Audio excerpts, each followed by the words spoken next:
এইভাবে দেখতে পাচ্ছ প্রত্যেকটা টপিক ধরে ধরে আলোচনা করা হয়েছে। এখানে দেখতে পাচ্ছ 30 এমসিকিউ তোমাদের দেওয়া হয়েছে, তারপর ওয়ান লাইনার, তারপর আবার এমসিকিউ, এবং এভাবে অ্যানিম্যাল কিংডম যেমন পুরো ধরে আলোচনা করা হয়েছে।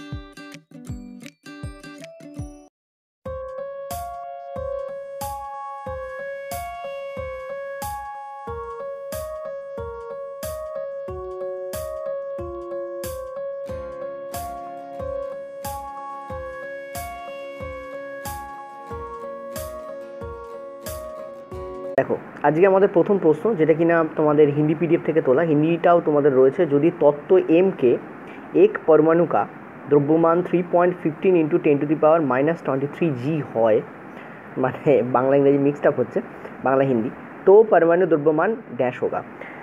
তো এটার বাংলাটা নিচে দেওয়া আছে। যদি একটি পরমাণুর দ্রব্যমান 3.15 इंटू 10⁻23 গ্রাম হয়, তাহলে ওই তত্ত্বটির পারমাণবিক দ্রব্যমান কত? ওই তত্ত্ব কোনটা? এম এর পারমাণবিক দ্রব্যমান কত?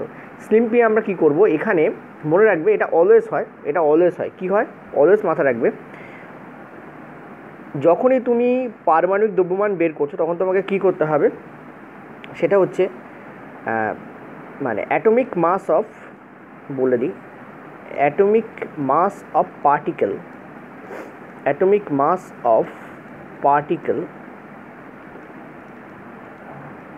ঠিক আছে, এবং অ্যাটমিক মাস অফ পার্টিকেল এর সাথে তুমি কি করবে, ইনটু করবে অ্যাভোগাড্রো নাম্বার, যেটা কি না আমরা জানি সবাই যে 6.023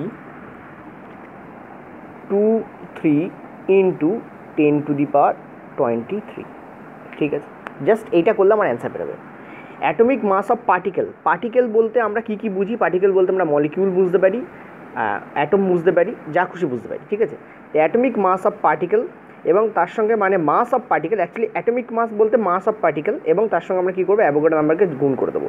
তো বেসিক্যালি আমরা এখানে কী করবো, 3.15 ইন্টু 10⁻23 এর সাথে আমরা ওই নাম্বারটাকে, যেটা কিনা অ্যাভোগাড্রো নাম্বার 6.023 ইন্টু 10⁻23, একে আমরা কী করবো, জাস্ট গুণ করে দেবো, আর কিছু না। এই দুটো পার্ট করলে অ্যান্সার বেরিয়ে যাবে। এখানে অনেকে এটা জানে না বলে তার এই প্রশ্নটাকে ছেড়ে আসে, বা ছেড়ে আসার কোনো কারণ নেই। এটা অ্যাকচুয়ালি কী হচ্ছে, গ্রাম মাস থেকে অ্যাটমিক মাসে, মানে অ্যাটমিক যে মাস আছে সেই মাসে চেঞ্জ হচ্ছে, ঠিক আছে, গ্রাম মাসের থেকে অ্যাটমিক মাসে চেঞ্জ হচ্ছে। তা আমরা এখানে কী দেখতে পাচ্ছি, যে এই যে -23 ক্লিয়ারলি দেখতে পাচ্ছি, এখানে -23 আছে, এটা আর এটাকে কী করবে, এটা 1 করে দেবে, আমরা জানি। দেখো বেসিক্যালি কী হয়, 3.15 ইন্টু এটা আমার কী আছে, 1/10⁻23 আছে, ইন্টু 6.023 ইন্টু 10⁻23 আছে। তো আমি যেটা বললাম এটা আমার ক্যান্সেল আউট হয়ে যাবে, এটা এক্স্যাক্টলি আমি বলতে চাইছিলাম, ঠিক আছে। আর আমার কী হবে, দেখো এখানে নিচে আমাদের 100 হবে, এখানে আমাদের 100 হবে, বাট ওটা কিছু করার দরকার নেই। আমরা এখানে ক্লিয়ারলি একটা জিনিস তো দেখতেই পাচ্ছি যে 3 ইন্টু 6 মানে 3 6 18, ভালো করে বোঝো, 3 6 18 পয়েন্ট সামথিং তো আমার হবেই হবে, তার বেশি যাবে না, কারণ আমি দেখতে পাচ্ছি এখানে ভ্যালুটা 0.15 আছে, আর এখানে তো ভ্যালুটা 0.023 আছে, ঠিক আছে। সো ভ্যালুটা খুব লোতে আছে, তো অ্যান্সার আমাদের এই 18.97, এটা আমাদের অ্যান্সার হবে। আমার ক্লিয়ারলি এখানে আমার গুণ করারও দরকার নেই, অ্যাপ্রক্সিমেট ভ্যালু এখানে আসবে। অ্যাপ্রক্সিমেট ভ্যালু কেন বলছি, কারণ এই যে সংখ্যাটা 6.023 এটাও আমার কিন্তু কী নয়, এটাও কিন্তু আমার অ্যাপ্রক্সিমেট ভ্যালু, এটা কিন্তু আমার এক্স্যাক্ট ভ্যালু নয়, সেই জায়গায় অ্যাপ্রক্সিমেট ভ্যালু আমার এখানে আসবে। তো বেসিক্যালি আমি কি বুঝলাম, যে এইখানে যেটা আছে তার থেকে সঙ্গে এটাকে আমাকে কী করতে হবে, জাস্ট গুণ করতে হবে, আমার অ্যান্সার পেয়ে যাবো। ওকে, ক্লিয়ার হলো? চল নেক্সট আমরা পরের প্রশ্নে যাবো। আচ্ছা, পরের প্রশ্ন দেখো। আচ্ছা, এই প্রশ্নটা আমি কেন তুলেছি সেটাও তোমাদের বলে দেবো। এই প্রশ্নটা একটা মিস্টেক আছে, কী মিস্টেক আছে সেটা বলে দেবো। আর এরকম মিস্টেক থাকলে নিজেরা ঘাবড়াবে না, নিজেরা আগে চেষ্টা করো। ফর্মুলা তোমরা সবাই জানো, যে একটা 10 কেজির ভরের একটা বস্তুকে যদি 7 মিটার উচ্চতায় তোলা হয়, তাহলে তার দ্বারা উৎপন্ন শক্তি কতটা হবে, ঠিক আছে। আমরা জানি দুই প্রকারের শক্তি হয়, একটা স্থিতিশক্তি, একটা গতিশক্তি। স্থিতিশক্তির ফর্মুলাও তোমরা জানো, গতিশক্তির ফর্মুলাও তোমরা জানো। পয়েন্ট টু বি নোটেড, বেশিরভাগ স্টুডেন্ট স্থিতিশক্তির ফর্মুলা অ্যাপ্লাই করবো নাকি গতিশক্তির ফর্মুলা অ্যাপ্লাই করবে, কারণ শক্তি বলেছে। এই জায়গায় দেখো ভালো করে, এই জায়গায় তোমার কী রয়েছে, জাস্ট শক্তি কতটা দেওয়া আছে, না স্থিতি না গতি, কোনো কথা উল্লেখ নেই। তো আমরা কি দুটোর মধ্যে একটাই করতে পারবো? অ্যাকচুয়ালি তা নয়, এখানে আমাকে যে কোনো একটা ইউজ করতে হবে। আমরা জানি উচ্চতায় তোলা মানে আমার এখানে স্থিতিশক্তি উল্লেখ হবে, অর্থাৎ পোটেনশিয়াল এনার্জি আমার ইউজ হবে, ঠিক আছে। স্থিতিশক্তি বা পোটেনশিয়াল এনার্জি, স্থিতিশক্তি, ঠিক আছে, স্থিতিশক্তি। তো আমরা কী করবো এখানে স্মৃতিশক্তির ফর্মুলা অ্যাপ্লাই করবো, যেটা হচ্ছে এম ইন্টু জি ইন্টু এইচ, এই হচ্ছে আমার ফর্মুলা হয়। Just a minute, yes. যদি এই ফর্মুলা আমি অ্যাপ্লাই করি, আমি কী দেখতে পাচ্ছি, এম আমার কত, এম আমার হচ্ছে 10 কেজি, এম মানে মাস মানে ভর, জি আমার কত, দেখো এইটা একটা ইম্পর্টেন্ট পয়েন্ট, এখানে জি এর মান দেওয়া রয়েছে তো 10 মিটার পার সেকেন্ড স্কোয়ার, ভালো করে বুঝবে, জি এর মান দেওয়া তো রয়েছে 10 মিটার পার সেকেন্ড স্কোয়ার, ঠিক আছে, কিন্তু অ্যান্সারে একটাতেও এই 10 মিটার পার সেকেন্ড স্কোয়ার দিয়ে উত্তর নেই। দেখো আমি এখানে বসাচ্ছি, জি এর মান আমি 10 বসাচ্ছি, আর হাইট আমার 7 মিটার, ঠিক আছে, কোনোটাই চেঞ্জ হবে না, কেজি কিন্তু গ্রামে যাবে না, কারণ আমরা জানি এমকেএস পদ্ধতি অনুযায়ী মিটার, কেজি এবং সেকেন্ড কতটা থাকে, এখানে যে কটা আছে। তো আমরা এখানে দেখতে পাচ্ছি এখানে আমাদের অ্যান্সার কত আসছে, অ্যান্সার আমাদের আসছে 700। 700 কি অ্যান্সারে আছে, অ্যান্সারে নেই, তাহলে এইটা আমাদের কারেক্ট, এটা আমাদের কাছাকাছি আছে, এটা আমাদের অ্যান্সার হবে। এখন তুমি এই আরেকটা কাজ করতে পারো, আমি বলে দিই, তুমি যদি এম ইন্টু জি ইন্টু এইচ এর জায়গায় যদি তুমি এম তো 10 কেজি যা বলা আছে, জি এর ভ্যালু যেটা এক্স্যাক্ট ভ্যালু 9.8, জি এর ভ্যালু আমরা কী জানি, জি এর কিন্তু দুটো ভ্যালু হয়, স্টুডেন্টরা বেশিরভাগ সময় রেল 10 metre per second square use করতে বলে, কিন্তু অ্যাকচুয়ালি এটা 9 মিটার পার সেকেন্ড স্কোয়ার, ঠিক আছে, অ্যাকচুয়াল ভ্যালু জি এর যে অ্যাকচুয়াল অফিসিয়াল ভ্যালু সেটা হচ্ছে 9.8 মিটার পার সেকেন্ড স্কোয়ার। তো আমি যেখানে 9.8 metre per second square use করি, তাহলে আমার অ্যান্সার কিন্তু 686 জুল আমার আসছে, ঠিক আছে।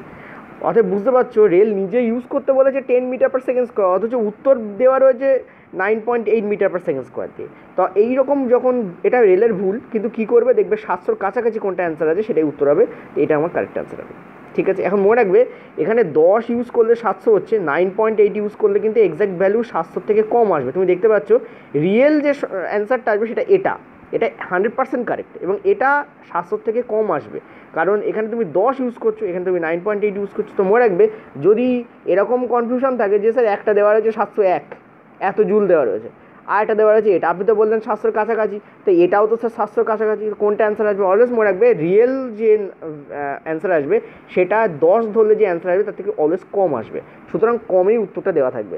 সো এখানে এইটা আমাদের অ্যান্সার হবে। 701 হলে কিন্তু অ্যান্সার হতো না, যদি একটা অপশন 701 থাকতো 700-র কাছাকাছি থাকা সত্ত্বেও সেটা কিন্তু অ্যান্সার হতো না, এই কারণে।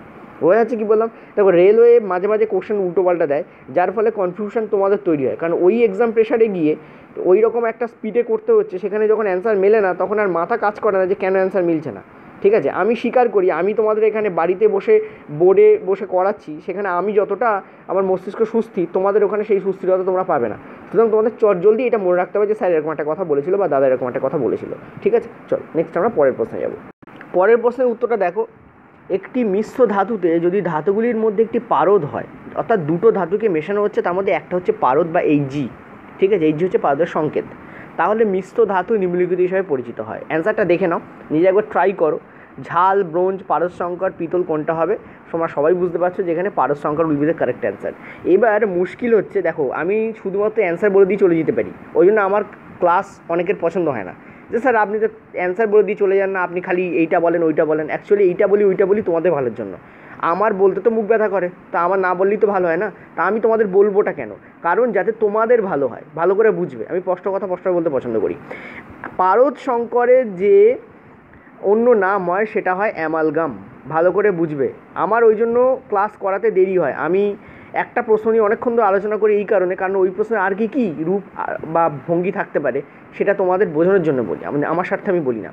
এই যে অ্যামালগাম, এই অ্যামালগাম কিন্তু দিয়ে দিতে পারে, এই জায়গায় পারদ সংকর দিয়েছে বলে তোমরা ইজিলি বুঝলে যে মিশ্র ধাতু বলেছে, একটা ধাতু অন্য আর একটা ধাতু পারদ, তো পারদ সংকরই অ্যান্সার হবে স্যার। কিন্তু যদি অ্যামালগাম দিত তখন কী করতে, তখন তোমাদের প্রবলেম হয়ে যেত। অ্যান্সার কিন্তু এখানে হবে অ্যামালগাম, অ্যামালগামেরই বাংলা করলে হয় পারদ সংকর। এবার রেলের পরীক্ষা অনেক সময় অ্যামালগামও দিয়ে দেয়, ভাগ্য ভালো এখানে পারদ সংকর দিয়েছে, সুবিধা করে দিয়েছে। ওকে চলো নেক্সট পরের প্রশ্ন। এখানে বলেছে স্থির অবস্থা থেকে একটি কোণা 4/3 মিটার পার সেকেন্ড স্কোয়ার ত্বরণে তৃতীয় সেকেন্ডের অতিক্রম করা দূরত্ব কত? Point to be noted. অর্থাৎ একটা কোণা 3 সেকেন্ড দূরত্ব অতিক্রম করেছে, 3 সেকেন্ড গেছে, মানে ধরো একটা বাস আছে, সেই বাসটা স্থির ছিল, বাস স্ট্যান্ডে দাঁড়িয়ে ছিল, যখন সে চলতাম্ব করলো তখন সে এই ত্বরণ নিয়ে চলছে এবং 3 সেকেন্ড সে অতিক্রম করেছে। তোমাকে বলছে তৃতীয় সেকেন্ডে পুরো দূরত্বটা কত তা জিজ্ঞেস করেনি, লাস্ট যে সেকেন্ড 3 সেকেন্ডে সে কতটা দূরত্ব অতিক্রম করেছে সেটা জিজ্ঞেস করেছে। কিন্তু অঙ্ক পড়ে যদি মানে ফিজিক্সের প্রশ্ন পড়ে যদি তোমার ফিজিক্সের প্রশ্ন না বোঝার ক্ষমতা হয় তাহলে তুমি ফিজিক্সের প্রশ্নের মিনিং উল্টোপাল্টা বের করবে, তার জন্য এখানে কোশ্চেন্সের অ্যান্সারও উল্টোপাল্টা বেরোবে। ঠিক আছে, আমি আরেকবার ডিটেলসে বলে দিই, তোমরা একবার চেষ্টা করো। আচ্ছা, উত্তর আমি দিয়ে দিচ্ছি, অনেকেই উত্তর হতে পারবে না, আমি আরেকবার বলে দিচ্ছি মুখে, তারপর আমি এঁকে তোমাদের বলে দিচ্ছি কী বোঝাতে চেয়েছে। একটা পার্টিকেল আছে বা একটা কণা আছে যেটা 4/3 মিটার পার সেকেন্ড স্কোয়ার ত্বরণে চলছে। ঠিক আছে, এবং সে প্রথম সেকেন্ড এইভাবে গেল, পরের সেকেন্ড এইভাবে গেল, তারপরের সেকেন্ড এইভাবে গেল, এই যে তৃতীয় সেকেন্ড, এই তৃতীয় সেকেন্ডে সে কতটা দূরত্ব অতিক্রম করছে তা বলতে চেয়েছে। টোটাল 3 সেকেন্ডে কতটা দূরত্ব সে অতিক্রম করেছে তা কিন্তু বলতে চায়নি। ঠিক আছে, যদি 3 সেকেন্ড হতো যে 3 সেকেন্ড পর তার অতিক্রম করা দূরত্ব কত, তাহলে উত্তরটা অনেক সোজা হতো। এখানে একটা এক্সট্রা ধাপ করতে হবে তোমাকে। তো অ্যান্সারটা দেখিয়ে দিই যারা ট্রাই করেছো। ঠিক আছে, এই হচ্ছে আমার answer, this is the correct answer here. Okay, এই হচ্ছে আমার কারেক্ট অ্যান্সার। আচ্ছা, এবার চলো আমি দেখে নিই আমার উত্তরটা সঠিক কীভাবে বেরোবে। দেখো, আমরা জানি যে ত্বরণ সংক্রান্ত দুটো ফর্মুলা আমরা নর্মালি মনে রাখি। ত্বরণ সংক্রান্ত দুটো ফর্মুলা আমাদের আছে, আমরা জানি। একটা হচ্ছে V equal to U plus A T, এটা একটা ফর্মুলা হয়, V equal to U plus A T. ত্বরণের আরেকটা ফর্মুলা হয় S equal to UT plus half A T square, এই ফর্মুলাটা হয়। এই দুটো ফর্মুলা হচ্ছে মেজর এবং ইম্পর্টেন্ট ফর্মুলা ত্বরণের ক্ষেত্রে। ঠিক আছে, একটু হালকা কালি নিয়ে ফেলেছিলাম। এই দুটো ফর্মুলা আশা করি বুঝতে পারছো, V equal to U plus at আর S equal to UT plus half এটি স্কোয়ার। এখন দেখো, আমরা যদি ফার্স্ট কোন ফর্মুলাটা সে ইউজ করবো, ফার্স্ট ফর্মুলা যদি আমরা ইউজ করি, তুমি দেখো এখানে ইউ এর ভ্যালু তো 0, কারণ বলেছে স্থির অবস্থা থেকে। স্থির অবস্থা মানে ইউ আমার 0 হয়ে যায়। ইউ বলতে আমি কি বোঝাই, আমি অনেকবার বলে দিয়েছি। ইউ বলতে আমার বোঝায় ইনিশিয়াল স্পিড বা প্রাথমিক গতিবেগ, অর্থাৎ যে গতিবেগ নিয়ে ও যাত্রা শুরু করছে, যেটা বলেছে স্থির অবস্থা অর্থাৎ 0, ইউ আমার এখানে 0 হবে। আর ভি বলতে আমার কি বোঝায়, ত্বরণ নিয়ে চলার পরে তার যে বেগ বৃদ্ধি হয় সেই শেষ বেগ বা অন্তিম বেগ বলা হয় ভিকে। তো অন্তিম বেগ আমার এখানে গিভেন নেই, অন্তিম বেগ আমার এখানে গিভেনই নেই। তাহলে আমি ফার্স্ট ফর্মুলা ইউজ করবো কী করে, ইউ যদি 0 ধরে নেই, ভি তো আমার এখানে গিভেন নেই। দুটো অজ্ঞাত রাশি নিয়ে তো কাজ করা যায় না, একটা অজ্ঞাত রাশি নিয়ে কাজ করা যায়। তো ডেফিনেটলি এখানে আমার এ ফর্মুলা কাজ করবে না। So first formula can not be applied here. প্রথম ফর্মুলাকে এখানে আমি অ্যাপ্লাই করতে পারবো না, আমি অ্যাপ্লাই করব দ্বিতীয় ফর্মুলাটাকে। ঠিক আছে, আমি কোন ফর্মুলা অ্যাপ্লাই করব, সেকেন্ড ফর্মুলা। তো সেকেন্ড ফর্মুলা অনুযায়ী আমি এখানে লিখছি S equal to UT plus half এটি স্কোয়ার। ঠিক আছে, এই জন্য আমি আলোচনা করে দিই। একটু আগে বলছিলাম না কেন আলোচনা করি। এখানে ইউ যদি 0 ধরি, এই ইউ যদি আমি 0 ধরে নেই, ইউকে যদি 0 ধরে নিই, তাই ফুল ভ্যালু 0 হয়ে যাচ্ছে।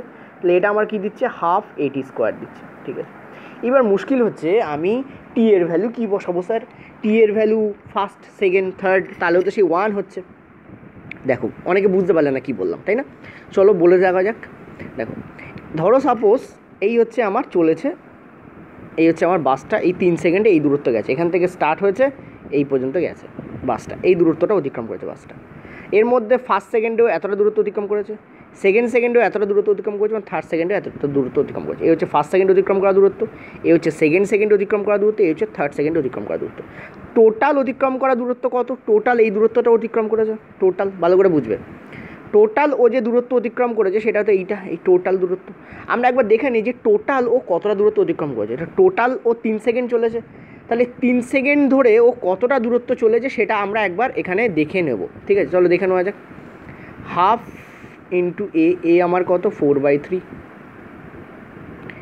ইন্টু, ঠিক আছে, ইন্টু আমার কী হচ্ছে, ইন্টু আমার হচ্ছে কত, just a minute, what happens, into আমার এখানে কী হচ্ছে, ইন্টু আমার টি মানে কত, 3 সেকেন্ড। আমি এখানে ধরে নিলাম যে 3 সেকেন্ড ধরে চলেছে, তো টি আমার কত, 3 সেকেন্ড, 3 স্কোয়ার।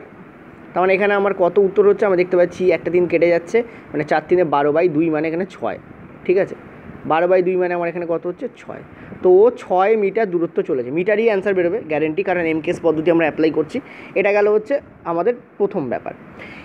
দেখো, অর্থাৎ টোটাল ও 3 সেকেন্ডে কতটা দূরত্ব অতিক্রম করেছে, ও 6 মিটার দূরত্ব অতিক্রম করেছে। এই যে দূরত্বটা আমি একটু আগে বললাম যে বোল্ড করে দিচ্ছি, এটা হচ্ছে টোটালটা কত মিটার দূরত্ব, 6 মিটার দূরত্ব অতিক্রম করেছে। আচ্ছা, ও এইটা কতটা দূরত্ব অতিক্রম করেছে দেখো তো, 2 সেকেন্ড পরে এখান থেকে এইটুকু, এখান থেকে এইটুকু তো 2 সেকেন্ড পরে অতিক্রম করা দূরত্ব। এই যে দূরত্বটা যেটুকু আমি নীলকালিতে দিচ্ছি, এটুকু তো 2 সেকেন্ড পরে অতিক্রম করা দূরত্ব, কারণ এইটুকু 2 সেকেন্ড। ঠিক আছে, আমি দেখে নিই 2 সেকেন্ড পরে ও কতটা দূরত্ব অতিক্রম করেছিল, তো দেখে নেওয়া যাক ও 2 সেকেন্ড পরে কতটা দূরত্ব অতিক্রম করেছে, একবার দেখে নেওয়া যাক। যদি আমি 2 সেকেন্ড পরে অতিক্রম করা দূরত্ব নির্বাচন করতে চাই, তাহলে আমাকে সেম ফর্মুলাই অ্যাপ্লাই করতে হবে, যেখানে আমি কি করব, টি এর ভ্যালু 2 নেব, ঠিক আছে। তাহলে হাফ এ ইন্টু টি স্কোয়ার, যেখানে আমি টি এর ভ্যালু কী নেবো, 2 নেবো, তাহলে হাফ ইন্টু এ আমার কত 4/3, আর টি এর ভ্যালু আমার কত 2 স্কোয়ার। এখান থেকে আমি দেখতে পাচ্ছি 2 কেটে যাচ্ছে, ঠিক আছে। তো 4 দুগুণে 8, ঠিক আছে, 4 দুগুণো দেখো 2 আর 2 কেটে গেল, তাহলে ওপরে আমার কী থাকছে, একটা 2 থাকছে, 4 দুগুণে 8, 8/3 হচ্ছে আমার এখানে এত মিটার, ঠিক আছে। আমার কী হচ্ছে, এত মিটার। ওকে, বলো বুঝছো কি বুঝো না বলো, বুঝতে পারছো? তাহলে তুমি দেখো ও যখন ওর ভালো করে দেখো, আরেকবার বলে দিই, যখন ও 3 সেকেন্ড হয়েছে তখন ও টোটাল 6 মিটার দূরত্ব অতিক্রম করেছে, আর যখন ও 2 সেকেন্ড হয়েছে ও টোটাল 8/3 মিটার দূরত্ব অতিক্রম করেছে। আমার কিন্তু এই দুটোর মধ্যে একটা দূরত্বও চাইনি, আমার এই দূরত্বটুকু চেয়েছে। কোনটুকু দূরত্ব চেয়েছে, এই যেটুকু আমি কালো করে দিচ্ছি, এইটুকু দূরত্ব চেয়েছে। তাহলে আমি টোটালটা থেকে যদি 8/3কে বিয়োগ করে দিই, তাহলে আমি এইটুকু পেয়ে যাবো, কারণ টোটাল দূরত্বটা 6 মিটার আর 2 সেকেন্ড পরে অতিক্রান্ত দূরত্ব 8/3 মিটার। তাহলে আমি এইটুকু করার জন্য আমি কী করবো, এইটুকু করার জন্য আমি কী করবো, 6 থেকে 8/3কে বিয়োগ করে দিই, তাহলে আমার অ্যান্সার বেরিয়ে গেলো। চলো সেটাই করবো আমরা, সিম্পলি আমরা তাই করবো, 6 - 8/3। তাহলে অ্যান্সার আমাদের কত হচ্ছে, 6 দুগুণে 18, 18 - 8 মানে 10/3। তাহলে অ্যান্সার আমার বেরোলো 10/3। This is the correct answer. দেখো এখানে সেটাই দেওয়া আছে, গিভেন আছে। ওকে, ক্লিয়ার হলো। আচ্ছা, পরের প্রশ্নটা দেখো যে রাইজয়েডের ক্ষেত্রে নিচের কোনটি সত্য, ঠিক আছে। দেখো উত্তরটা আমি একটু পরেই বলছি। রাইজয়েড কী আগে দেখো, রাইজয়েড হচ্ছে একটা রুট হেয়ার লাইক স্ট্রাকচার, মানে বলতে পারো মূল রোম, ঠিক আছে। রুট হেয়ার মানে বাংলা হয় মূল রোম, মূল রোমের মতো দেখতে একটা স্ট্রাকচার, যেটা গাছকে, গাছ বলতে এখানে 2 শ্রেণীর গাছের কথা বলছি, এক হচ্ছে ব্রায়োফাইটা, 2 হচ্ছে অ্যালগি। ফাঙ্গিতেও দেখা যায় তবে কম, বায়োফাইটা অ্যালগিতে দেখা যায় মেনলি। তো এই দুটো প্রজাতিতে রাইজয়েড দেখা যায়, ঠিক আছে।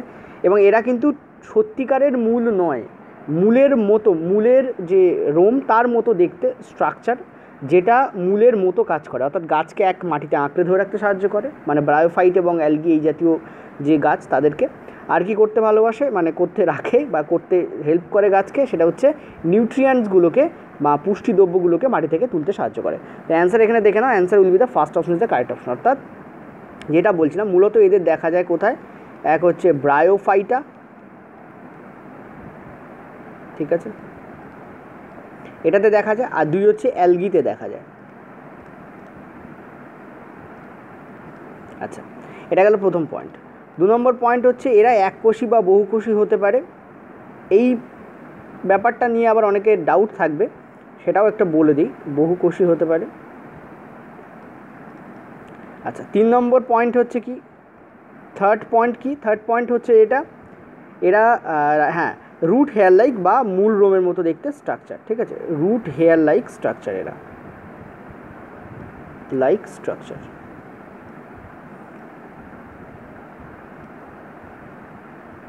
ঠিক আছে, এটা গেল। এবার একটা জিনিস বলি, অনেকে 2 নম্বর পয়েন্টটায় যেহেতু বহুকোষী কথাটা লেখা আছে, অনেকে বলবে স্যার তাহলে তো আপনার কথা অনুযায়ী এককোষী বা বহুকোষী দুটোই হতে পারে। সত্য, অ্যাকচুয়ালি দেখো এটা বহু কলা দ্বারা গঠিত কথাটা লেখা আছে, ঠিক আছে, ওই জন্য এটা ইনকারেক্ট। আর দ্বিতীয় কথা, এককোষী হতে পারে, বহুকোষী হতে পারে, বহুকোষী বললে এককোষী কথাটা উল্লেখ থাকতে হবে, সেই জন্য 2 নম্বরটা কাটা হয়েছে। এখানে রাইট পয়েন্ট হচ্ছে 1 নম্বরটা, ঠিক আছে। চল নেক্সট আমরা পরেরটায় যাব। আচ্ছা, পরের প্রশ্ন দেখো, বলছে যে 2, 8, 3 এই ইলেকট্রিক বিন্যাসযুক্ত মৌলটা পর্যায় সারণীর কোন পর্যায়ে অবস্থান করছে, ঠিক আছে। দেখো একটা জিনিস বলি, পর্যায়কে সহজে চেনার জন্য আমরা দেখি যে কতগুলো সেল ইউজ হচ্ছে এখানে। আমরা দেখতে পাচ্ছি প্রথম সেল, দ্বিতীয় সেল এবং তৃতীয় সেল ইউজ হচ্ছে, তার মানে এই মৌলটার পর্যায় হবে থার্ড, অর্থাৎ এই মৌলটা তৃতীয় পর্যায়ে অবস্থান করবে। তো answer here will be first option is the correct option, ঠিক আছে, এটা আমাদের প্রথম অপশন কারেক্ট অপশন হবে, ঠিক আছে। যাতে এটা হচ্ছে 283 মানে হচ্ছে এটা 13 টোটাল এর অ্যাটমিক নাম্বার, মানে এটা কিন্তু অ্যালুমিনিয়ামের অ্যাটমিক নাম্বার, ঠিক আছে, এগুলো জানা দরকার। যেমন আমি তোমাদের বললাম 17, ঠিক আছে, মানে ক্লোরিন, কিন্তু ওরমভাবে তো লেখা থাকবে না, 2, 8, 7 বলে লেখা থাকবে। বলে এটা কত নম্বর পর্যায়ে অবস্থান করবে, ডেফিনেটলি বুঝতে পারছো 3টে পর্যায়কে, মানে 3টে সেলকে ইউজ করা হয়েছে, ফার্স্ট সেল, কে সেল, এম সেল আর এন সেল, 3টে সেলকে ইউজ করা হয়েছে, তো এটা থার্ড পর্যায়ে অবস্থান করবে। আমার কথা বোঝা যাচ্ছে, ঠিক আছে, আশা করি বুঝতে পারছো। যেমন ধরো সাপোজ আমি আরেকটা নিচ্ছি, যেমন ধরো আমি নিচ্ছি ফ্লোরিন নিচ্ছি, ঠিক আছে, ফ্লোরিন কোথায় লিখি, চলে এখানে ফ্লোরিনের অ্যাটমিক নাম্বার কত, আমরা জানি যে 9, তাই না? ফ্লোরিনের অ্যাটমিক নাম্বার কত, 9 F। ফ্লোরিনের যদি বিন্যাস ভাঙি তাহলে আমরা কী পাবো, 2 পাবো আর 7 পাবো, 2 আর 7। দেখো এখানে আমরা কতগুলো শেল ইউজ করছি, দুটো শেল ইউজ করছি, একটা শেলে দুটো রয়েছে কে শেলে, আর এম শেলে আমাদের 7 রয়েছে, তার মানে দুটো শেল ইউজ হচ্ছে, তার মানে এটা সেকেন্ড পর্যায়ে অবস্থান করবে, ঠিক আছে? তবে এই নিয়মের ব্যতিক্রমও হয়, তবে ব্যতিক্রমগুলো তোমাদের আসে না, আমার কথা বোঝা গেল। কিন্তু এই জায়গায় যদি আমার গ্রুপ হতো, যদি গ্রুপের কথাটা একটু বলে দিই, যদি বলতো কত নম্বর গ্রুপে কোনটা অবস্থান করছে, তাহলে মনে রাখবে, ভালো করে বুঝবে, ভ্যালেন্স ইলেকট্রন দেখা হয় গ্রুপের ক্ষেত্রে। কি দেখা হয়, ভ্যালেন্স ইলেকট্রন, বেশিরভাগ ক্ষেত্রে ভ্যালেন্স ইলেকট্রন, ঠিক আছে? গ্রুপের ক্ষেত্রে দেখা হয় ভ্যালেন্স ইলেকট্রন, এটা গেল প্রথম কথা। যদি ভ্যালেন্স ইলেকট্রন মানে কি, শেষ কক্ষপথে কতগুলো ইলেকট্রন আছে, যেমন দেখো এখানে আমার শেষ কক্ষপথে 3টি ইলেকট্রন আছে, ঠিক আছে? আমার এটা 13 নম্বর গ্রুপে অবস্থান করবে, ঠিক আছে? শেষ কক্ষপথে আমার কটা ইলেকট্রন আছে, 3টে, তারা 13 নম্বর গ্রুপে অবস্থান করবে। বলে দিই, দেখো ভ্যালেন্স ইলেকট্রন যদি 1 হয় তাহলে সেটা ফার্স্ট গ্রুপে অবস্থান করছে, গ্রুপের কথা বলছি কিন্তু এটা গ্রুপ, GRP বলে লিখছি। ভ্যালেন্স ইলেকট্রন যদি 2টো হয় তাহলে সেটা সেকেন্ড গ্রুপে অবস্থান করবে, ঠিক আছে? ভ্যালেন্স ইলেকট্রন যদি 3টে হয় তাহলে সেটা 13th গ্রুপে অবস্থান করবে, 13তম, 3 নম্বর গ্রুপে নয় কিন্তু, ওই জন্য গ্রুপের ক্ষেত্রে গণ্ডগোল হয়। ভ্যালেন্স ইলেকট্রন যদি 4টে হয় তাহলে সেটা 14th, 5টা হলে সেটা 15th, 6টা হলে সেটা 16th, 7টা হলে সেটা 17th,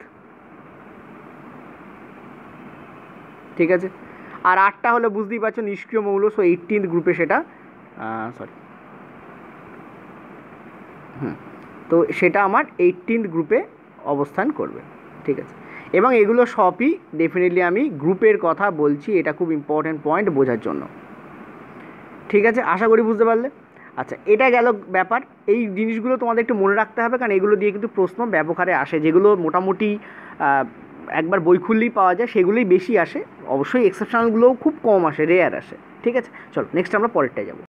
পরের প্রশ্ন কী বলছে যে একটি গোলাকার দর্পণের বক্রতা ব্যাসার্ধ যদি আর হয়, ঠিক আছে, তাহলে তার ফোকাস দৈর্ঘ্য কত হবে? আমরা জানি যে বক্র ব্যাসার্ধ যা হবে, বক্র ব্যাসার্ধ যদি আর হয় তাহলে তার হাফ হয় ফোকাস দৈর্ঘ্য, তাহলে অ্যান্সার হবে আমাদের দিস ওয়ান। ওকে, মনে রাখবে বক্র ব্যাসার্ধের হাফ হয় হচ্ছে ফোকাস দৈর্ঘ্য। বক্র ব্যাসার্ধকে সি বলে লেখা হয়, ফোকাসকে এফ বলে, ঠিক আছে, লেখা হয়। আর বক্র ব্যাসার্ধ আর ফোকাস দৈর্ঘ্যের মধ্যে যে পার্থক্যটা থাকে সেটা হাফের পার্থক্য থাকে। ওকে, এটা ইম্পর্টেন্ট পয়েন্ট। আচ্ছা, নেক্সট হলো আমরা পরের প্রশ্নে যাব। আচ্ছা, পরের প্রশ্ন এবং যেটা বহুবার রিপিটেডলি পড়েছে রেলওয়েতে, সেটা হচ্ছে মানুষের পুং জননকোষ মানে হিউম্যান মেল গ্যামেট, ঠিক আছে? Human male gamete. Human male gamete মানে আমরা যাকে বুঝি স্পার্ম মানে শুক্রাণু, ঠিক আছে, যাকে আমরা কি বুঝি, শুক্রাণু বলে। তো তোমাকে যেটা বলতে চাইছে যে হিউম্যান মানে মানবের পুং জননকোষে নিচের কোন ক্রোমোজোম বহন করে? অ্যান্সার তোমাদের হবে বোথ এক্স অ্যান্ড ওয়াই। এটা রেলের পরীক্ষা ভুল অ্যান্সার ছিল, রেলের পরীক্ষা অ্যান্সার হয় এক্স অথবা ওয়াই দেওয়া আছে, অ্যাকচুয়ালি তা নয়, both x and why will be the correct answer. এটা মনে রাখবে, শুক্রাণুতে যে ক্রোমোজোম থাকে, ঠিক আছে, সেটা এক্স অ্যান্ড ওয়াই ক্রোমোজোম থাকে, কিন্তু হিউম্যান ফিমেল গ্যামেট, ঠিক আছে, মানে আমরা যেটাকে বলছি ডিম্বাণু, তাতে কিন্তু এক্স এক্স ক্রোমোজোম থাকে, ঠিক আছে? অর্থাৎ স্ত্রী হলে এক্স এক্স, পুরুষ হলে এক্স ওয়াই। ক্লিয়ার হয়েছে? অ্যান্সার কিন্তু রেলওয়েতে ভুল দেওয়া ছিল, অ্যান্সার উইল বি দিস, উভয় এক্স অ্যান্ড ওয়াই এখানে অ্যান্সার হবে। চলো নেক্সট আমরা পরেরটায় যাব। দেখো ইম্পর্টেন্ট প্রশ্ন, 11 ভোল্ট একটি বিভব পার্থক্য থাকায় দুটি পয়েন্ট জুড়ে 4 কুলম্ব চার্জ চলতে কত কাজ করতে হবে? ঠিক আছে, নিজের একবার ট্রাই করো। আমি ফর্মুলাটা একবার লিখে দিই। পোটেনশিয়াল ডিফারেন্স যেটা হয়, বা আমি মুখে বলে দিচ্ছি, একটু পরে লিখছি। পোটেনশিয়াল ডিফারেন্স বা বিভব পার্থক্য সমান কী হয়? ওয়ার্ক বাই চার্জ, ঠিক আছে, work done by charge moved, অর্থাৎ কতটা কাজ করতে কতটা চার্জ মুভ করানো হচ্ছে, ঠিক আছে? দেখে নাও অ্যান্সার তোমাদের কী আসছে। সরি, আমি পিটা লিখেছিলাম তাই। অ্যান্সার উইল বি দিস, অর্থাৎ 44 জুল হবে। কী করে হবে? আমরা দেখতে পাচ্ছি যে বিভব পার্থক্য, ঠিক আছে, এটা সমান সমান আমার কী হবে? Work done by charge move, charge done by charge, ঠিক আছে। এখন এখানে দেখো বিভব পার্থক্য দেওয়া আছে কত আমাদের 11 ভোল্ট, ওয়ার্ক কত সেটা জিজ্ঞেস করা হয়েছে ডব্লু, আর চার্জ আমাদের বলেছে কত 4। তো সিম্পলি কী হবে 11 × 4 হয়ে যাবে, দ্যাট মিনস 44 জুল ওয়ার্ক আমাদের এখানে হবে, ঠিক আছে। This is the correct answer here. চলো নেক্সট আমরা পরেরটা যাব। বলো পরের প্রশ্ন, সময়ের সঙ্গে একটি বস্তুর গতি প্রদর্শিত করে এমন একটি গ্রাফকে ড্যাশ বলা হয়, ঠিক আছে। অর্থাৎ টাইমও আছে এবং তার সাথে কি আছে, তার সঙ্গে আছে তোমার গতি, ভেলোসিটি। এইরকম একটা গ্রাফকে, বা এটা ভিকে ওপরে টিকে নিচে দেওয়া যেতে পারে, এরকম একটা গ্রাফকে কি বলা হয়, ঠিক আছে। তো ক্লিয়ারলি দেখতে পাচ্ছ ভি এবং টি রয়েছে, তো বেগ এবং সময় গ্রাফই হবে, ঠিক আছে। তো অ্যান্সার উইল বি দিস। ওকে, এগুলো সোজা প্রশ্ন আছে, বাট এগুলো যদি একবারও চোখে দেখা না দেখে দাও তাহলে কিন্তু প্রবলেম হতে পারে। অর্থাৎ পরীক্ষার সময় গিয়ে হট করে এই প্রশ্নটা পেলে অসুবিধা হতে পারে। দেখো আমি তোমাদের যে গতিবিদ্যা বা কাইনেমেটিক্স যেটা করিয়েছিলাম সেখানে আমি তোমাদের গ্রাফ নিয়ে আলোচনা করেছিলাম, মনে করে দেখো গ্রাফ কোথা থেকে কেমন হলে কীরকম হয় এটা আলোচনা করেছিলাম। প্লাস এদিকে একটু আগে আমি তোমাদের যে পিরিয়ড, ঠিক আছে, যে পিরিয়ড নিয়ে আলোচনা করলাম, বা যে গ্রুপ নিয়ে আলোচনা করলাম, গ্রুপ আর পিরিয়ড বের করার যে ব্যাপার নিয়ে আলোচনা করলাম। এবং আরেকটা আছে সেটা হচ্ছে ব্লক, কী করে তুমি ব্লক বার করবে, পি ব্লকে অবস্থান করছে নাকি ডি ব্লকে অবস্থান করছে, এই টোটাল 3টে নিয়ে আলাদা করে ভিডিও আছে আমার, ঠিক আছে। তোমার মৌলিক পর্যায় সারণী বা মৌলের পর্যায় সারণীতে চলে যাও তুমি, বা আধুনিক পর্যায় সারণী বলে আমার যে এটা আছে, প্লেলিস্টটা আছে, তাতে তুমি দেখতে পাবে এরকম ধরনের তোমাদের ভিডিও কিন্তু দেওয়া আছে, ঠিক আছে, চাইলে দেখে নিতে পারো। আচ্ছা চলো নেক্সট আমরা পরের প্রশ্নে যাই। পরের প্রশ্ন দেখো, ড্যাশ একটি স্ত্রী স্তবকের অংশ নয়, ঠিক আছে। কোনটা স্ত্রী স্তবকের অংশ নয়? গর্ভদণ্ড, পুংকেশর, বীজধানী, এই 4টে অপশান আছে। তো মনে রাখবে গর্ভ যদি কথাটা থাকে, ঠিক আছে, এই কথাটা যদি থাকে এটা ডেফিনেটলি স্ত্রীর সঙ্গে যুক্ত, ঠিক আছে। বীজধানী স্ত্রীর সঙ্গে যুক্ত, অ্যান্সার আমাদের কোনটা হবে? পুংকেশর, পুরুষ পুংকেশর, ঠিক আছে। অতএব এখানে অ্যান্সার আমাদের কিন্তু হবে পুংকেশর will be the correct answer. এটা অনায়াসে আমরা বুঝতে পারছি, এগুলো একটাও আমাদের অপশানে দাঁড়াবে না। ওকে, তো আগের দিন আমি তোমাদের ফার্স্ট যে ডে ছিল বা সেকেন্ড ডেতে হয়তো আমি তোমাদের ফুলের বিভিন্ন অংশ এঁকে তোমাদের দেখিয়েছি। অনেক সময় কি হয়, গর্ভদণ্ড, পুংকেশর, বীজধানী, গর্ভমুণ্ড ইত্যাদি না দিয়ে এদের ইংলিশ ভার্সানটা কিন্তু দিয়ে দেয়, কার্পেল, ক্যালিক্স ইত্যাদি ইত্যাদি ভার্সানগুলো, স্টিগমা, ঠিক আছে, এগুলো কিন্তু দিয়ে দেবে, তখন কিন্তু প্রবলেমে পড়ে যাবে। আমি ওই জন্য বলেছি ওগুলোর ইংরেজি ভার্সানগুলো একবার মনে রাখবে। আগের দিনে একে তোমাদের দেখিয়েছিলাম। তাছাড়াও মরফোলজি অফ ফ্লাওয়ার বলে আমার একটা ভিডিও ডিরেক্টলি দেওয়া আছে, বায়োলজি যে ফ্রি কোর্স আছে 10টা ভিডিও আছে তার মধ্যে, আর বায়োলজি পেড কোর্স তোমরা চাইলে জয়েন করতে পারো। ওকে, চলো নেক্সট আমরা পরের প্রশ্নে যাব। দেখো পরেরটা কি বলছে, which of the following does not show any periodicity in the modern periodic table. নিচের কোনটা মৌলের ধর্মে পর্যায়ক্রমিতা দেখায় না, ঠিক আছে। অ্যান্সার তোমাদের হবে কিন্তু নিউটন এবং প্রোটনের অনুপাত, কারণ আমরা জানি যে ইলেকট্রনের আসক্তি, ইলেকট্রন অ্যাফিনিটি, এটাও আমাদের মানে ঘুরে ঘুরে আবার আসে। পর্যায়ক্রমিতা দেখার মানে হচ্ছে এক মৌলে যেমন আছে পরের মৌলে আবার ঠিক তেমনটা দেখা যায়। আমরা জানি যে পর্যায় অনুসারে বা গ্রুপ অনুসারে আমরা যখন গ্রুপের কী কী বৈশিষ্ট্য বা মৌলের পর্যায়ের কী কী বৈশিষ্ট্য আমরা যখন আলোচনা করি তখন কিন্তু আমরা এগুলো নিয়ে কথা বলি। ইলেকট্রন আসক্তি বা ইলেকট্রন অ্যাফিনিটি, পারমাণবিক আকার, ঠিক আছে, অ্যাটমিক সাইজ, ইলেকট্রন ধনাত্মকতা, ইলেকট্রন পজিটিভিটি ইত্যাদি নিয়ে আমরা আলোচনা করি, ঠিক আছে। কিন্তু আমরা কখনোই নিউটন এবং প্রোটনের অনুপাত নিয়ে আলোচনা করি না। নিউটন এবং প্রোটনের কোনো ব্যাপারই নেই, ওখানে অনলি ইলেকট্রনের ব্যাপার থাকে, ঠিক আছে। তো অ্যান্সার আমাদের কী হবে? নিউটন এবং প্রোটনের অনুপাত। এই ব্যাপারটাই কিন্তু মডার্ন পিরিয়ডিক টেবিলে কোনো পর্যায়ক্রমিতে দেখা যায় না, ঠিক আছে। তো this is the correct answer here, এই কারণে কারেক্ট অ্যান্সার। আমার কথা বোঝা যাচ্ছে কেন দেখা যায় না। আর দ্বিতীয় কথা মনে রাখবে, এটা হচ্ছে ভর সংখ্যা। আমরা জানি নিউটন এবং প্রোটনের যে সংখ্যা তাকে আমরা কি বলি? তাকে আমরা বলি ভর সংখ্যা, ঠিক আছে, মাস নাম্বার, ভর সংখ্যা। ওকে, আর ইলেকট্রনের যে সংখ্যা তাকে আমরা কি বলি? Atomic number. ওকে, এটা মনে রাখবে, ভর সংখ্যা চেঞ্জ হয় না। ওকে, চলো নেক্সট আমরা, মানে চেঞ্জ হয় না বলতে আমি কি বললাম সেটা হচ্ছে যে একই মৌলের ভর সংখ্যা যা অন্য মৌলের ভর সংখ্যা নর্মালি সেটা হয় না, ঠিক আছে। এবার তুমি বলবে স্যার আইসোটোপের ব্যাপার আছে। আইসোটোপ পরে আবিষ্কৃত হয়েছিল এবং আইসোটোপের ক্ষেত্রে যে ব্যাপারগুলো আছে তার মধ্যে অনেক এক্সেপশান আছে। ইভেন আইসোটোপ পুরো ব্যাপারটা এক্সেপশান নিয়ে তৈরি। ওকে, চলো নেক্সট আমরা পরেরটা যাবো। এখানে অ্যান্সার হবে নিউটন এবং প্রোটনের অনুপাত। আচ্ছা, পরের প্রশ্ন দেখো, ভেরি ইম্পর্টেন্ট প্রশ্ন। মহাকর্ষীয় ধ্রুবক ইউনিভার্সাল গ্র্যাভিটেশন কনস্ট্যান্টের মান যিনি আবিষ্কার করেছিলেন, ঠিক আছে। আগে বলি জি এর মান কত, সেটা সবাই জানো কি? জি এর মান, অনেক সময় জি এর মান নিয়ে প্রশ্ন পড়ে, অনেক সময় জি এর একক নিয়ে প্রশ্ন পড়ে। ঠিক আছে, দেখো অ্যান্সার হবে তোমাদের Henry Cavendish. Answer will B this, Henry Cavendish will be the correct answer. ঠিক আছে, এখন দেখো বড় হাতের জি এর যে মান হয় তার যে একক হয় সেটা দিয়ে বহুবার প্রশ্ন পড়েছে, newton metre square per KG square. এটা হচ্ছে ইম্পর্টেন্ট পয়েন্ট। এবং তার যে মান হয় সেটা হচ্ছে 6.67 ইন্টু 10⁻⁻11। এটা হচ্ছে বড় হাতের জি এর মান হয়। এর সঙ্গে স্টুডেন্টরা গোলায় ছোটো হাতের জি এর মান, যেটা হচ্ছে 9.8, ঠিক আছে, মিটার পার সেকেন্ড স্কোয়ার। ওকে, এই বড় হাতের জিটাকে বড় হাতে কেন লেখা হয়? কারণ পৃথিবীর যে কোনো প্রান্তে চলে যাও, সেটা সূর্য হোক আর এনি প্ল্যানেটরি ইউনিট, যে কোনো প্রান্তে চলে যাও, জি এর মান কখনো চেঞ্জ হয় না, এই বড় হাতের জি এর মান। কিন্তু ছোটো হাতের জি এর মান বিভিন্ন জায়গায় বিভিন্ন, চাঁদে এক, পৃথিবীতে এক, সূর্যে আর এক। ঠিক আছে, তোমার যদি বলা হয় যে ছোটো হাতের জি এর মান কোনটাতে বেশি হবে, চাঁদে বেশি হবে, সূর্যে বেশি হবে নাকি পৃথিবীতে বেশি হবে, ডেফিনেটলি সূর্যে বেশি হবে। এটা মনে রাখতে হবে, যার যত ভর বেশি, মাস বেশি, তার তত কিন্তু জি এর মান তত বেশি হয়ে যাবে। ঠিক আছে, এটা গেল 9.8 মিটার পার সেকেন্ড স্কোয়ার, এটা গেল। আচ্ছা, বলেছে নিচের কোন বিবৃতিটি সঠিক 25 ডিগ্রি সেন্টিগ্রেড তাপমাত্রা শব্দের বেগ সম্পর্কে। বলেছে ইস্পাতের শব্দের গতি হচ্ছে 5960 মিটার পার সেকেন্ড, আর নিকেলের শব্দের বেগ হচ্ছে 6240। ঠিক আছে, তো আমি এখানে অ্যান্সার তোমাদের ডিরেক্টলি বলে দিচ্ছি। ঠিক আছে, কাউকে ট্রাই করতে হবে না, কারণ আমি জানি অনেকে এটা গোলাবে। প্রথমে উত্তরটা দেখে নাও, উত্তর হচ্ছে তোমাদের কোনোটাই সঠিক নয়।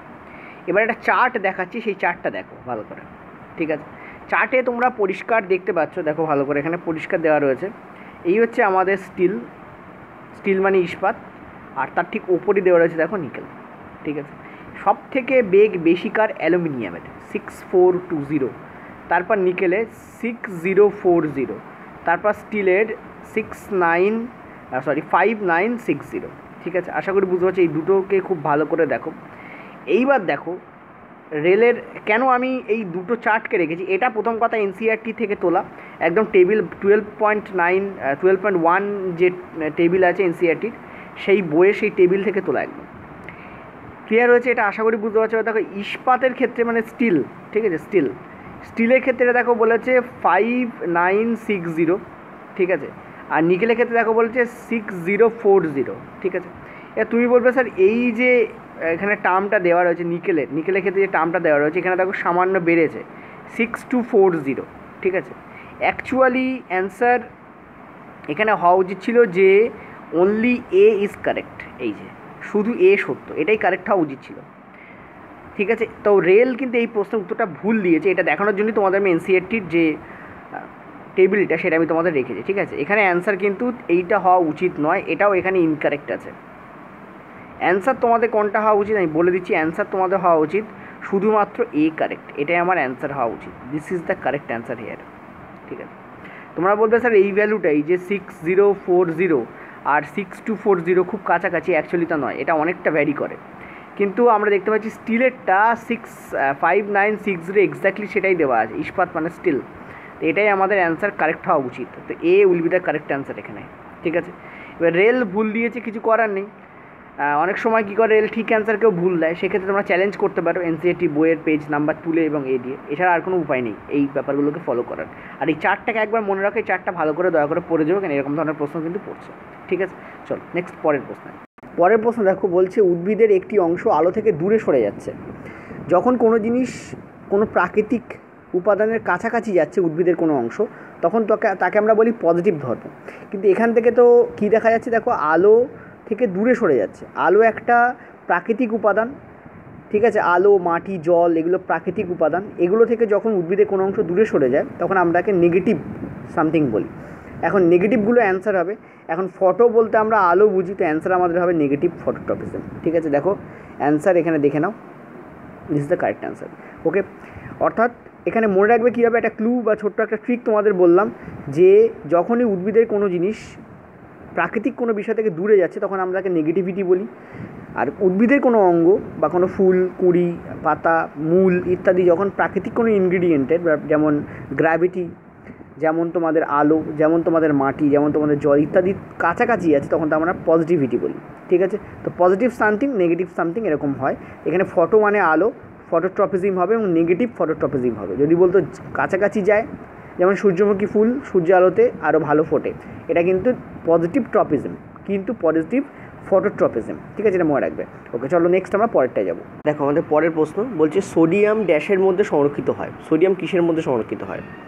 তিনটে অপশান আছে, গরম জল, কেরোসিন জল এবং ঠান্ডা জল। ঠিক আছে, জল মানে এখানে নর্মাল টেম্পারেচারে যে জল হয়। ঠিক আছে, ফ্রিজ থেকে যে জলটা বার করে ওটা ঠান্ডা জল, যদি জলটাকে রৌদ্রে রেখে দাও ওটা গরম জল হয়ে যাবে বা ফোটালে গরম জল হবে। আর নর্মাল টেম্পারেচারে যে জলটা থাকে সেটাকে আমরা এখানে জল বলা হয়েছে।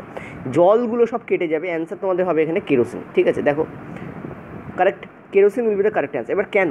কারণ আমরা জানি যে সোডিয়াম এবং পটাশিয়াম, শুধু এখানে সোডিয়াম না, যদি এখানে পটাশিয়াম দিত তাও একই হতো। সোডিয়াম এবং পটাশিয়াম এই দুটোই কিন্তু highly soluble in water. Potassium সংকেত হচ্ছে কে, দুটোই হচ্ছে হাইলি সলিউবল ইন ওয়াটার। এবং সোডিয়ামের সঙ্গে যখন জলের বিক্রিয়া হয় তখন তাপ নির্গত হয়, এটা প্রথম কথা। এটা এক্সোথার্মিক বিক্রিয়া, অর্থাৎ তাপ নির্গত হয়। এবং কস্টিক সোডা, ঠিক আছে, মানে সোডিয়াম হাইড্রক্সাইড এবং হাইড্রোজেন গ্যাস উৎপন্ন হয়। এই রিয়াকশানটা ব্যালেন্সড ফর্মে নেই, আমি জাস্ট লিখছি তোমাদের। আর এটা KOH অর্থাৎ পটাশিয়াম হাইড্রক্সাইড এবং H2O উৎপন্ন হয়, মানে H2 উৎপন্ন হয়। এটা হচ্ছে তোমাদের সোডিয়াম হাইড্রক্সাইড, দিস ইজ সোডিয়ামের হাইড্রক্সাইড। ঠিক আছে, হাইড্রক্সাইড। দেখো এই ব্যাপারগুলো জেনে রাখা ভালো, এই কারণে জেনে রাখা ভালো কারণ কখন কখন পরীক্ষার সময় এসে যায় তার কোনো ঠিক নেই।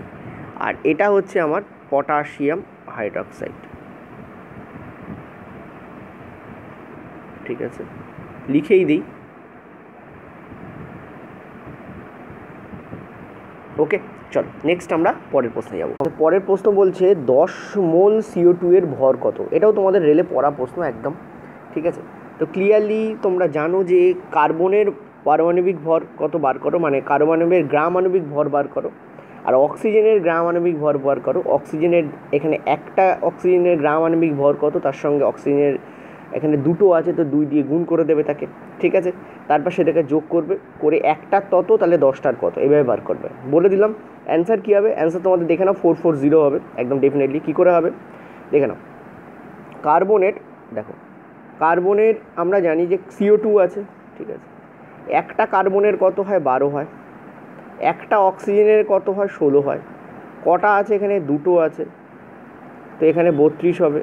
তার মানে বেসিক্যালি আমাকে কী করতে হবে, 12 + 32, টোটাল কতগুলো হবে, এখানে 12টা, এখানে 32, তাহলে কত হবে এখানে 44। ওকে, তো 1 মোল, ভালো করে বুঝবে এইটা যেটা, এটা হচ্ছে 1 মোল, 1 মোল CO2। ঠিক আছে, 1 মোল CO2 এর 1 মোল CO2 1 মোল CO2 এর 44 হয়। তোমাদের তো এখানে 10 মোল বলেছে, তাহলে 10 মোল CO2 এর কী হবে, 10 মোল, 10 মোল CO2। ঠিক আছে, 10 মোল CO2, 10 মোল CO2 এর কী হবে, কিছুই নয়, জাস্ট বেসিক্যালি কী হবে তোমাদের, যে 44-এর সঙ্গে 10 গুণ হয়ে যাবে, প্লেন ঐকিক নিয়ম। 1 মোলের যদি 44 হয় তাহলে তোমাদের 10 মোলের কত হবে, 440 হবে। এটাই বললাম একটু আগে, মুখে বলেছিলাম বলে অন্যরকম লাগলে শুনতে, দেখো ক্যালকুলেট করলাম কত দ্রুত অ্যান্সার বেরোলো। ঠিক আছে, ইজি। চলো নেক্সট পরের প্রশ্ন। আচ্ছা, আমাদের পরের প্রশ্ন দেখো, এটাও যে খুব টাফ প্রশ্ন তা নয়, একদম ইজি প্রশ্ন। মাটি থেকে একটি নির্দিষ্ট উচ্চতায় একটি বস্তুর ভর 12 কেজি, ওই বস্তুর গতিশক্তি যদি 600 জুল হয়, তাহলে মাটি থেকে বস্তুটার উচ্চতা কত নির্ণয় করতে বলেছে। প্লেন আমরা কি করব, আমরা জানি যে উত্তরটা কত হবে সেটা একবার দেখে নাও। কী ফর্মুলা ইউজ করবো, হিন্টস দিয়ে দিচ্ছি যারা পাচ্ছ না। 12 mv² অ্যান্সার হবে তোমাদের। ঠিক আছে, 12 × m × v²। ঠিক আছে, এটাই হচ্ছে গতিশক্তির ফর্মুলা হয়। অ্যান্সার তোমরা দেখে নাও যে 5 m অর্থাৎ 5 মিটার তোমাদের অ্যান্সার হবে। আমরা জানি যে এখানে একটা নির্দিষ্ট উচ্চতায় বস্তুর ভর রয়েছে, তোমাদের কত 12 কেজি। বস্তুটার গতিশক্তি যদি এত হয় তবে মাটি থেকে বস্তু উচ্চতা নির্ণয় করো। প্রবলেম হচ্ছে আমরা যদি, এখানে একটা মিস্টেক আছে, দেখো আমিও এখানে ভুল একটু বলেছি। এই কারণে ভুল বলেছি কারণ এখানে গতিশক্তি দেওয়া রয়েছে, বাট অ্যাকচুয়ালি এটা গতিশক্তি নয়, এটা এখানে স্থিতিশক্তি তোমাদের হবে। কেন হবে, কারণ আমরা এখানে উচ্চতা কথাটা পাচ্ছি। উচ্চতা বললে তার সঙ্গে স্থিতিশক্তি এখানে কাউন্ট হয়, উচ্চতা বললে স্থিতিশক্তি কাউন্ট হয়। ঠিক আছে, আশা করি বুঝতে পারছো। তার মানে আমরা এখানে mgh ফর্মুলা ইউজ করবো, নট গতিশক্তির ফর্মুলা। গতিশক্তি বলা থাকলেও এটা মিস্টেকানি এখানে তোমাদের গতিশক্তি বলা হয়েছে। mgh = আমাদের কত বলা রয়েছে এখানে, 600 জুল। ঠিক আছে, mgh = কী বলা রয়েছে, 600 জুল। m আমাদের কত বলা রয়েছে, 12। জি আমাদের কী ধরতে বলেছে 10, ওই দেখো জি নিচে বলা আছে 10, আর হাইট আমাদের বার করতে বলেছে, ঠিক আছে। তো দেখো তুমি ইজিলি অ্যান্সার পেয়েই যাচ্ছে এখান থেকে এটা কাটছে, আর 12 দিয়ে 600কে কাটলে হয় তোমাদের 5, আর 60কে কাটলে হয় তোমাদের 5। তাহলে অ্যান্সার এখানে হাইট কত হচ্ছে তোমাদের 5 মিটার, ঠিক আছে, 5 মিটার। ওকে, এই আমাদের অ্যান্সার হবে। তাই দেখো কত ইজিলি বেরিয়ে গেল, কিন্তু উত্তরটা এখানে mgh ফর্মুলাতে বেরোবে, কারণ বেসিক্যালি এটা অ্যাকচুয়ালি স্মৃতিশক্তিরই ফর্মুলা, কাইনেটিক এনার্জি নয়, পোটেনশিয়াল এনার্জির ফর্মুলা, ঠিক আছে। একটু ভুলভাল অ্যান্সার এখানে হবে যদি তুমি গতিশক্তির ফর্মুলা ইউজ করো। যদি গতিশক্তি দেওয়া রয়েছে, এখানে গতিশক্তি হবে না, এটা তোমাদের হবে স্থিতিশক্তি, ঠিক আছে, স্থিতিশক্তি, পোটেনশিয়াল এনার্জি বা অনলি শক্তিও বলতে পারে। ক্লিয়ার হলো? চলো নেক্সট আমরা পরেরটা যাবো। এটা রেলের প্রশ্ন, ভুল ছিল। পরের প্রশ্নে চলো। আচ্ছা, পরের প্রশ্নটা দেখো, খুব ইম্পর্টেন্ট প্রশ্ন। বলেছে নিম্নলিখিত মৌলিক পদার্থের মধ্যে কোনটির গরিষ্ঠ আয়ন রয়েছে। অ্যাকচুয়ালি গরিষ্ঠ আয়ন বলতে এখানে বোঝানো হচ্ছে লার্জার আয়ন। গরিষ্ঠ কথার এখানে ইংরাজি হচ্ছে তোমাদের লার্জার, ঠিক আছে, লার্জেস্ট, অ্যাকচুয়ালি লার্জেস্ট আয়ন, ঠিক আছে। মনে রাখবে আয়নের যে টেন্ডেন্সি হয় পিরিয়ড অনুযায়ী, অর্থাৎ আধুনিক পর্যায় সারণীতে পিরিয়ডে, ঠিক আছে, আধুনিক পর্যায় সারণীতে পিরিয়ড, যদি আমরা একটা পিরিয়ডকে দেখি, if we look at a period in the modern periodic table, we will find out that যে লেফট থেকে রাইটে অ্যাটমিক রেডিয়াস, অর্থাৎ পারমাণবিক যে রেডিয়াস, অ্যাটমিক রেডিয়াস ডিক্রিজেস, ঠিক আছে। অ্যাটমিক রেডিয়াস কী হয়? কমে যায়, অ্যাটমিক রেডিয়াস কমে যায়, এটা আমরা জানি। এবং এইটা নিয়ে আমি তোমাদের পারমাণবিক ট্রেন্ডের যে ফর্মুলা বা ব্যাপার সবই করিয়েছি তোমাদের। এবার আমি যদি দেখি, আমি যদি এটাকে সাজাতে আরম্ভ করি, আমি প্রথমেই কী পাবো? প্রথমে আমি সোডিয়াম পাবো, অর্থাৎ আমি সেকেন্ড পিরিয়ডকে দেখছি। এখানে যে পিরিয়ডের কথা বলছি সেটা হচ্ছে আমাদের থার্ড পিরিয়ড, কারণ সোডিয়াম থার্ডে অবস্থান করে। আমি থার্ড পিরিয়ডের কথা বলছি, ঠিক আছে, থার্ড পর্যায়ের কথা বলছি। প্রথমে সোডিয়াম থাকে, তারপর আমার কী থাকে, মানে সোডিয়াম সব থেকে বড়ো হবে, ভালো করে বুঝবে, সোডিয়াম সব থেকে বড়ো হবে। তারপর আমার কী থাকে? আমার থাকে ম্যাগনেশিয়াম, ঠিক আছে। তারপর আমার কী থাকে? আমরা জানি অ্যালুমিনিয়াম থাকে। তারপর আমার কী থাকে? সিলিকন থাকে। এবার সিলিকনের পরে যদি আরও যেতে চাও, তারপর তোমার ফসফরাস থাকে। ওকে, দেখো আমি কিন্তু সবটা লিখছি। তারপর তোমাদের থাকে সালফার, আর তারপর তোমাদের থাকে ক্লোরিন। আর ক্লোরিনের পরে, ঠিক আছে, ক্লোরিনের পরে যেটা থাকে সেটা হচ্ছে তোমাদের আর্গন, 18 নম্বর যেটা তোমাদের। এখন আমরা এই যে ট্রেন্ড, অর্থাৎ কোনটা বড় কোনটা ছোট, সেটা নির্বাচন করতে গিয়ে আমরা ইনার্ট গ্যাস মানে নিষ্ক্রিয় গ্যাসকে নেই না, কারণ নিষ্ক্রিয় গ্যাসেরটা ক্লোরিনের থেকে বড় হয়, ঠিক আছে। তো সব থেকে বড় থার্ড পর্যায়ে এই যে কটা আমি লিখেছি তার মধ্যে সব থেকে বড় কার হবে? সোডিয়ামের হবে, ঠিক আছে। তাহলে এখানে গরিষ্ঠ আয়ন বলেছে, অ্যান্সার তোমাদের কী হবে? সোডিয়ামই হবে। কারণ অ্যাটমিক রেডিয়াসের যে ট্রেন্ড ফলো আপ হয় সেই সেম ট্রেন্ড ফলো আপ হয় আয়নিক রেডিয়াসের, ঠিক আছে। অ্যাটমিক রেডিয়াসের যে ট্রেন্ড সেই সেম ট্রেন্ড ফলো আপ হয় আয়নিক রেডিয়াসেও। তার মানে আমি বলতে পারি যেমন পর্যায়ে লেফট থেকে রাইটে অ্যাটমিক রেডিয়াস কমে যায়, তেমন আয়নিক রেডিয়াসও কী হয়? কমে যায়, ঠিক আছে। আয়নিক রেডিয়াস কী হয়? কমে যায়। অর্থাৎ এখানে সেম ট্রেন্ড ফলো আপ হবে যেটা তোমার নর্মালে হয়েছে। তাহলে তুমি দেখতে পাচ্ছ সব থেকে বড় এখানে কী দাঁড়াবে? সোডিয়ামের দাঁড়াবে, বাকিগুলো তার পর থেকে কম হবে। তো গরিষ্ঠ আয়ন কার হবে? সোডিয়াম হবে। এটা কেন হয়? এর কারণ যত আমরা লেফট থেকে রাইটে যাই, ভালো করে বুঝবে, যত আমরা লেফট থেকে রাইটে যাই তত প্রোটন সংখ্যা বাড়তে থাকে, আর প্রোটন সংখ্যা যত বাড়ে তত পজিটিভ চার্জ বাড়ে, ফলে ওই ইলেকট্রনকে আরও কাছাকাছি ধরে রাখে। যত ইলেকট্রনকেও কাছাকাছি ধরবে তত অ্যাটমিক রেডিয়াসের যে বিস্তার সেটা কমে যায়, কারণ প্রোটন ইলেকট্রনকে কাছাকাছি ধরছে, চার্জ বেশি, টান বেশি, সেই জন্য প্রোটন ইলেকট্রনের মধ্যে জায়গা কমে যাচ্ছে, কারণ তত স্ট্রংলি ওকে ধরে রাখতে পারছে, ঠিক আছে। আশা করি বুঝতে পারছি। যেমন সূর্যর পৃথিবীর ওপর যতটা না টান কাজ করে, প্লুটোর ওপর তার থেকে কম টান কাজ করে, যেমন প্লুটো সূর্য থেকে অনেক দূরে, কিন্তু পৃথিবী সূর্যের অনেক কাছাকাছি। কেন? কারণ যেহেতু যখন তৈরি হয়েছিল পুরো সৌরমণ্ডল, তখন পৃথিবী সরে এসেছিলো কাছাকাছি, তার ফলে সূর্যের টান ওর ওপর বেশি, ফলে ও পৃথিবীকে আরও জোরালোভাবে ধরতে পারে। ঠিক তেমনটাই এখানে হয়, অর্থাৎ অ্যাটমিক রেডিয়াস যেমন কমে যায়, আয়নিক রেডিয়াসও কমে যায়। এটা এই কারণে হয় কারণ প্রোটন সংখ্যা বাড়ে, তাই। এটা কী কারণে হয়? বিকজ, ঠিক আছে, হ্যাঁ, because number of proton increases, ঠিক আছে, ইনক্রিজেস মানে বেড়ে যায়, কারণ প্রোটন সংখ্যা বেড়ে যায়, তাই এই পুরো ব্যাপারটা টিওএন হবে। সরি, পুরো ব্যাপারটা তোমাদের কিন্তু একটু জানার দরকার, কারণ যদি না জানো তাহলে অসুবিধা হয়ে যায় অনেক সময়। ঠিক আছে, আচ্ছা চলো নেক্সট আমরা পরের কোশ্চেন্সে যাব।